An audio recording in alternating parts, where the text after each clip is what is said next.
நம்மளுக்கு எப்பவுமே ஒரு கேள்வி இருக்கும்.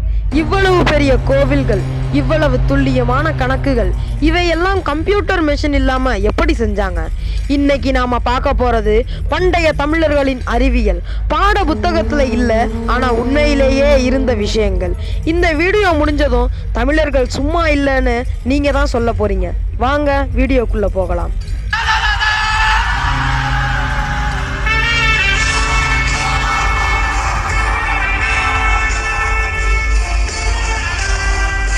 நம்பர் 1, வானியல் அறிவு.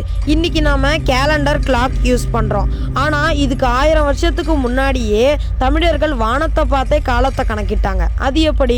சூரியன் சந்திரன் இயக்கத்தை வச்சு நாழிகை யாமம்னு கணக்கிட்டாங்க.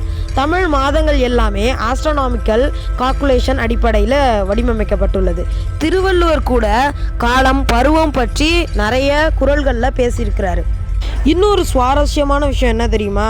கோவில்களில் இருக்கிற கோபுரங்கள் சூரியன் உதயத்தோட அலைன்மெண்ட்டில் தான் கட்டப்பட்டிருக்குது. அதுவும் ரேண்டமாக கட்டப்படல, சயின்ஸாக கட்டப்பட்டிருக்கு. நம்பர் 2, சித்த மருத்துவம், ஏன்ஷியன் மெடிக்கல் சயின்ஸு. இன்றைக்கி சைட் எஃபெக்ட் இல்லாத மெடிசன் தேடுறோம். ஆனால் தமிழர்கள் 1000 வருஷத்துக்கு முன்னாடியே அந்த மெடிசனை கண்டுபிடிச்சி அது மட்டும் இல்லாமல் அதை செயல்படுத்திக்கிட்டு இருந்திருக்காங்க. மூலிகை அடிப்படையில் மெடிசன் கண்டுபிடிச்சிருக்காங்க. நோய் வருவதற்கு முன்பே தடுக்கும் கான்செப்ட், அதான் வேக்சின். உடல் வாதம்னு சொல்லுவாங்களா, அது பித்தம், கபம்னு சயின்டிஃபிக் சிஸ்டம் கூட வச்சுருந்துருக்காங்க. அதிசயம் என்னன்னா, இன்னைக்கு மாடர்ன் சயின்ஸ் ப்ரீவென்டிவ் மெடிசன்னு சொல்கிற விஷயம் சித்த மருத்துவத்தில் ஏற்கனவே இருந்தது. நம்பர் 3, கட்டிடக்கலை மற்றும் பொறியியல், இன்ஜினியரிங். இப்போது உங்களுக்கு ஒரு கேள்வி. 1300 வருஷத்துக்கு முன்னாடி கட்டின கோயிலெலாம் இன்றைக்கி எப்படி நிலைச்சி நிற்கிது? உள்ள இடையில பார்த்தீங்கன்னா சிமெண்ட் இருக்காது. எந்த வகையான இரும்பு உலோகங்களையும் உருக்கி இரும்பு கம்பிகள் இல்லை. ஆனாலும் எப்படி கூட தாங்கி நிற்கிது? உள்ள ஒன்றுமே இருக்காது. இடையில 2 கற்களுக்கு இடையில ஏதாவது பூசினாதான் நிற்கும். ஆனால் அதில் அப்படி கிடையாது. அதுக்கு காரணம் என்னன்னா, ஸ்டோன் இன்டர்லாக்கிங் சிஸ்டம். அதாவது ஒரு 2 கல் இருக்குன்னா, ஒரு கல் உள்ள கொக்கி மாதிரி இருக்கும், இன்னொரு கல் அது பொருந்த வடிவமைப்பில் உள்ள செதுக்கியிருப்பாங்க. இதை வச்சு லாக் பண்ணும்போது பல வருடங்களுக்கு அது நிலைத்து நிற்கிறதுக்கு இது காரணமாக இருக்குது. அதுலேயும் 2வது வகை, ஒரே கல்லில் முழு கோயிலையும் செதுக்கிறது. அது போன்ற வட இந்தியாலையும் சரி, நம்ம தமிழ்நாட்டிலையும் சரி நிறைய கோயில்கள் உண்டு. இது என்ன சாதாரண விஷயமா? இப்போ நம்மளுக்கு சாதாரண விஷயம் உங்களுக்கு தெரிஞ்சுக்கிட்டீங்க, நான் சாதாரண விஷயமா இருக்கும். இதே 1000 வருஷத்துக்கு முன்னாடி எந்த வகையான டெக்னாலஜியும் இல்லாதப்போ நம்ம தமிழர்கள், நமக்கு முன்னாடி வாழ்ந்தவங்க இந்த மாதிரி இருக்காங்கன்னா, அது நம்மளுக்கு எவ்வளவு பெரிய பெருமையான விஷயம். அதை நீங்கள் கொஞ்சம் நினச்சி பாருங்கள். நம்பர் 4, அறிவியல் சிந்தனை, சயின்டிஃபிக் திங்கிங். தமிழர்கள் எதையும் பிளைண்டாக நம்பலை. ஃபஸ்ட்டு அப்சர்வ் பண்ணி, அதுக்கப்புறம் எக்ஸ்பிரிமெண்ட் பண்ணி, அதுக்கப்புறம் அது எக்ஸ்பீரியன்ஸ் ஆனதுக்கப்புறம் தான் அதை செயல்படுத்த ஆரம்பிச்சிருக்காங்களே. தமிழர்கள் எதையுமே பிளைண்டாக நம்பலை. ஃபஸ்ட்டு அப்சர்வ் பண்ணுவாங்க, அதுக்கப்புறம் எக்ஸ்பிரிமெண்ட் பண்ணுவாங்க, அது எக்ஸ்பீரியன்ஸ் ஆனதுக்கப்புறம் தான் அதை செயல்படுத்தவே ஆரம்பிச்சிருக்காங்க.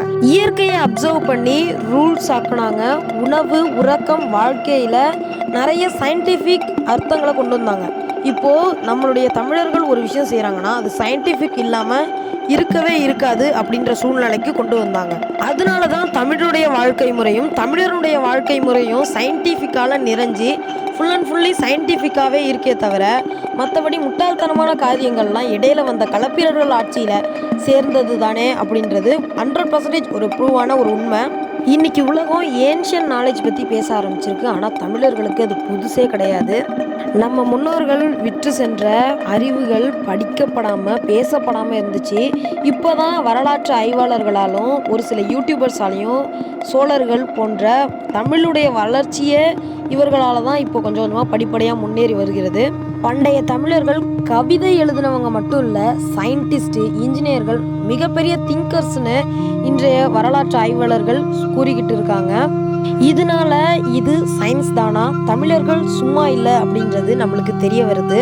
இது மாதிரி இன்னும் பல மறைக்கப்பட்ட உண்மைகள் தெரியணும்னா நம்ம சேனலை மறக்காமல் சப்ஸ்கிரைப் பண்ணுங்கள். இந்த வீடியோ உங்களுக்கு பிடிச்சிருந்தா மறக்காமல் லைக் கொடுத்துருங்க. இது போன்ற வரலாற்றுகளை நீங்கள் நிறைய தெரிஞ்சுக்கணுன்னு ஆசைப்பட்றீங்கன்னா உங்கள் நண்பர்களுக்கு இதை ஷேர் பண்ணி மகிழுங்க. அடுத்த வீடியோவில் சோழர்களின் உலக சாதனைன்ற டாப்பிக்கில் நான் உங்களை சந்திக்கிறேன். இதோடு உங்களிடமிருந்து விடைபெறுவது உங்கள் SS2K. நன்றி, மீண்டும் சந்திப்போம்.